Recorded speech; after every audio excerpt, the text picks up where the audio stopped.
Mike, how has Hudson Mason responded to, force a habit.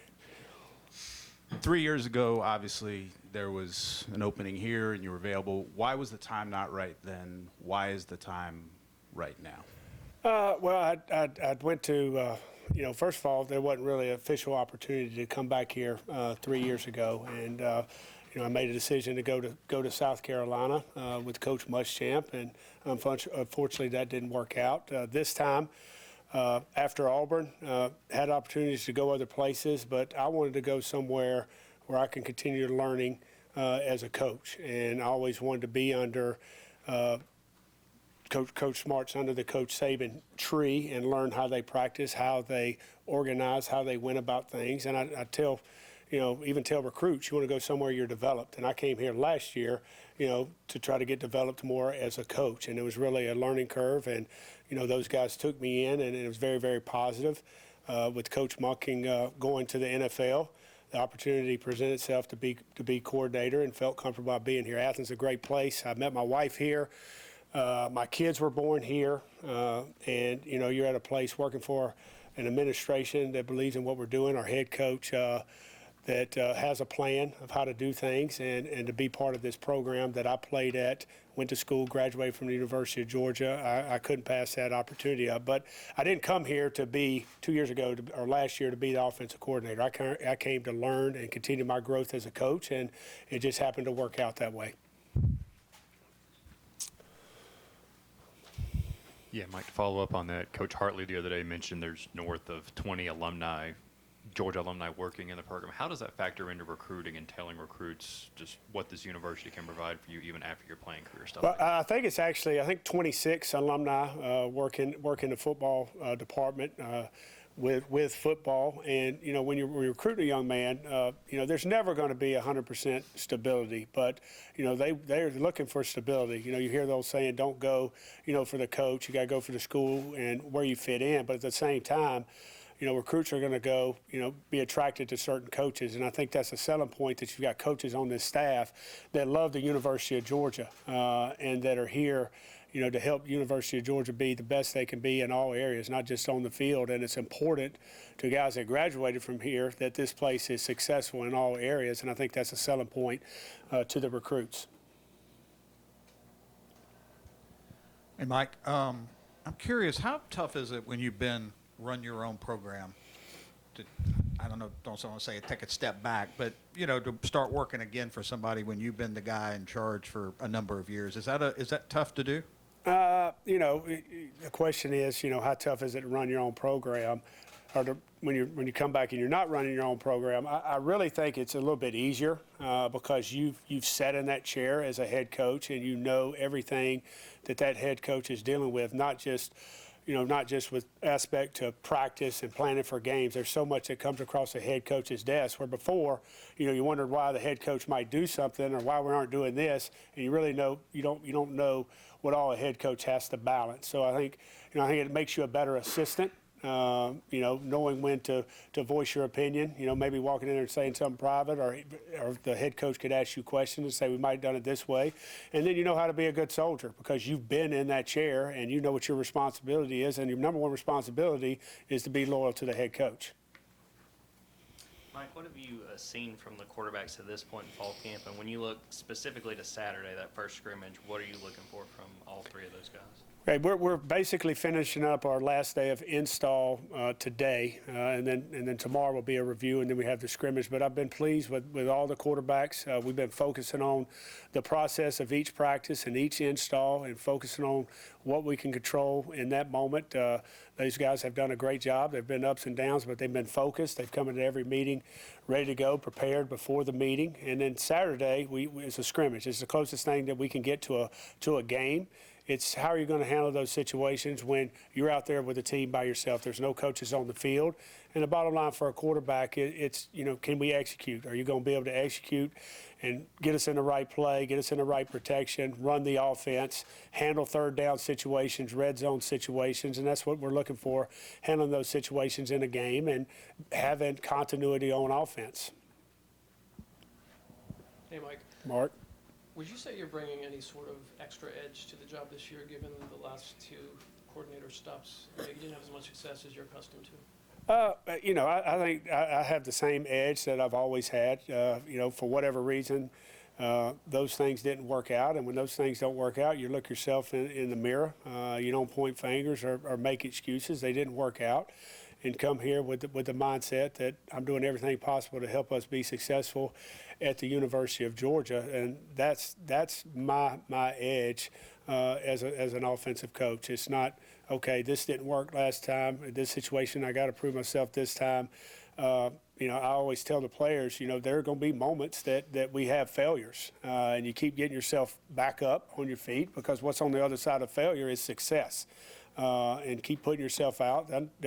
We know this job has pressure. There's pressure that comes with this job. I've sat in this chair. I understand those pressures, and I think I'm older and have more experience now to handle those pressures and focus on our football team, especially our offense, what I'm in charge of, and getting them ready to practice on a daily basis and getting ready to play on Saturdays. Yeah, Coach, y'all obviously had some roster turnover. Darnell played such an impactful role for you guys. Stetson Bennett's ability is very different than maybe what you might be playing at the position this year anyways. How much would the offense have changed no matter the offensive coordinator change anyways? But I think each year you try to figure out your identity as an offense. And, whether, I was sitting there, coordinator, Coach Munkin came back, you got to figure out what pieces of the puzzle fit to what things that we did well last year, and what are we going to have to change. Darnell was such a big impact for us, not necessarily just blocking in line, but being able to block on the perimeter, Stetson's ability to move. So we got to figure out the pieces that fit best for us offensively, and that's part of what fall camp is about. Day one in the first meeting, we talked about competition to our players and building depth, but competition, not necessarily going against the defense, competition between position groups. There's competition between the tight ends and the receivers. Are we going to, our tight end's going to step up, or we can still be a lot of 12, or we're going to have to be more 11. So those are things that you're figuring out through camp, and at the end of the day, you got to put the best guys on the field to give you the best chance to be successful. And then we want to build depth. If there's multiple people that can do multiple things, that increases our volume as an offense, more things that we can do. So we're still trying to figure that out. Practice, we got a good feel for it right now, but we still got to go play on Saturday in a scrimmage and fine-tune things the next, 8-9 days till the second scrimmage is over. How you doing, Mike? Chip?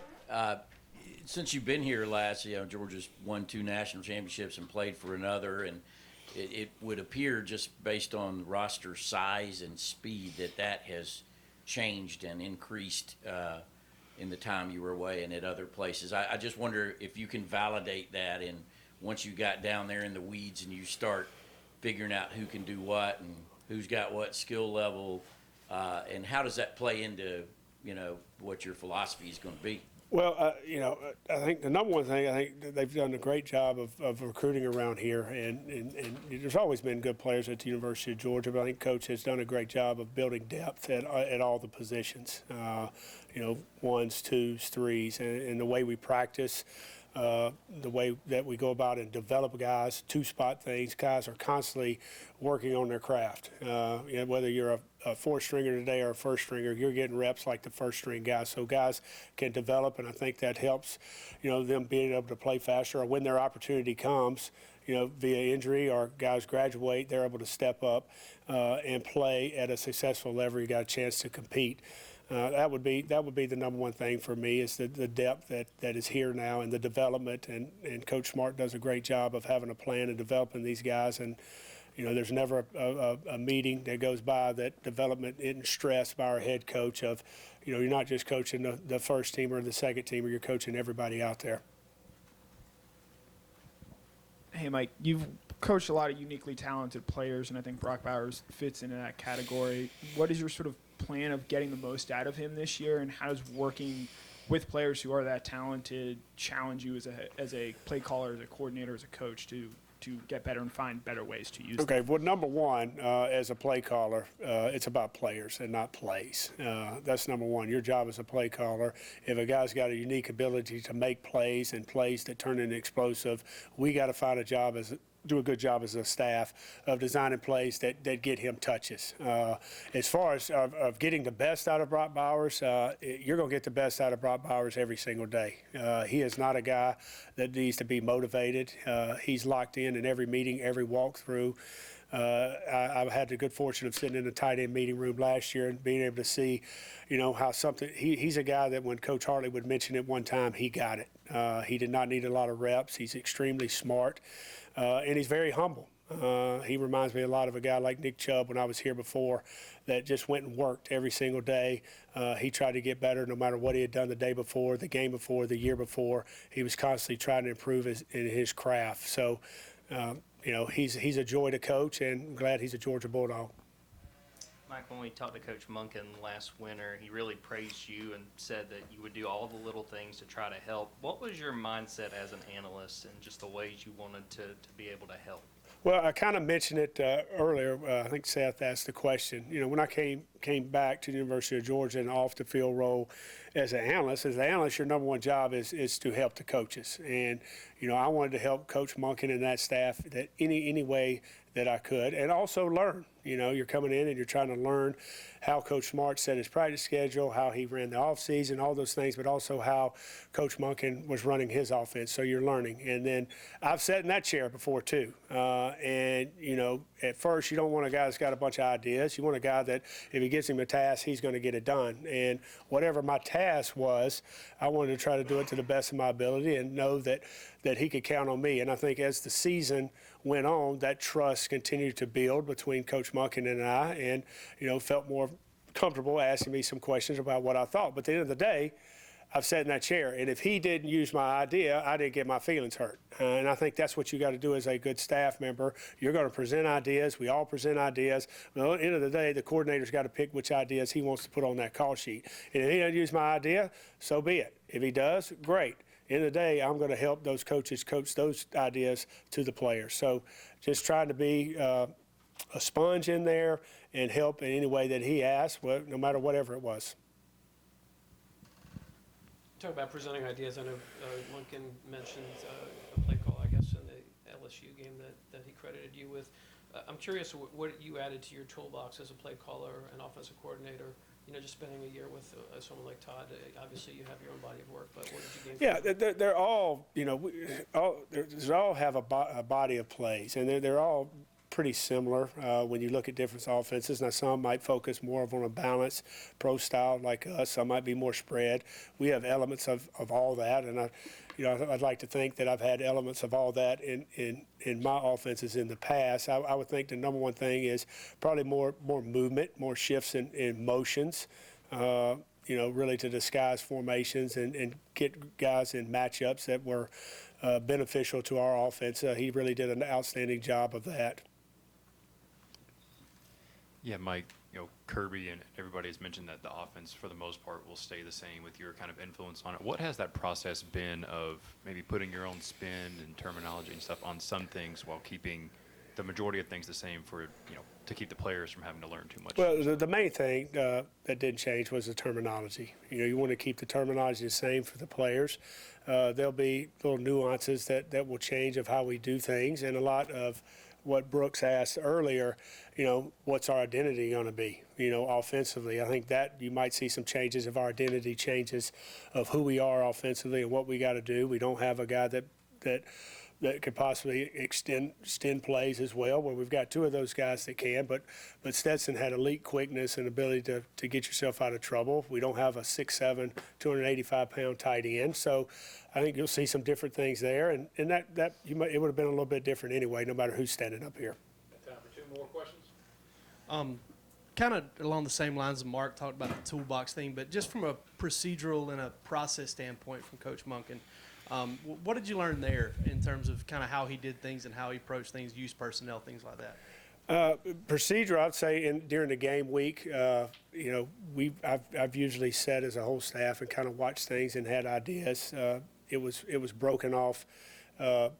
Each guy had a responsibility and presented to the staff, and he allowed ownership within the staff. I had an area. Coach Hartley has an area. Coach McClendon has an area, Coach McGee has an area, and those guys took ownership of that. And I think, again, he doesn't use every idea that somebody presents, but he gave the staff in that room ownership of the game plan, and I thought that was unique. And then again, the shifting in motion and stuff like that, of getting in some plays and some advantages of those guys not being able to attack certain formations. Hey, Coach, I know you've talked a lot about your analyst role last year, but you brought in 2 guys this offseason, and I know it's early, but what have you seen from guys like Daryl Dickey and Brandon Streeter? First of all, I'm excited that we got Daryl Dickey and Brandon Streeter, 2 guys that are experienced coordinators. Coach Streeter, obviously in Clemson. Coach Dickey has been everywhere. So those are guys that, as a coach, you can bounce things off, ideas that you might have. How have you done it this way? What have you done? Is it a little bit different? Is it the same? And then their roles will increase once the season gets closer of having areas and presenting to the staff. And, some weeks it might be a multitude of things, and some weeks it might be one play that helps to get us a first down or a conversion on third down or score in the red zone. So I'm excited about that. Nobody has all the answers, okay? I've never had all the answers. I think if Coach Monken was sitting up here, he would say he didn't have all the answers. So you're in that staff room, you're looking for ideas, and you're looking for fresh ideas, maybe a spin on the way that you've done something in the past that will give you advantage that the defense might not be able to recognize. So it's all about ideas and putting ourselves in position where we can be successful on offense. Thanks, Mike. All right, thank you guys. I mean, like I've made, significant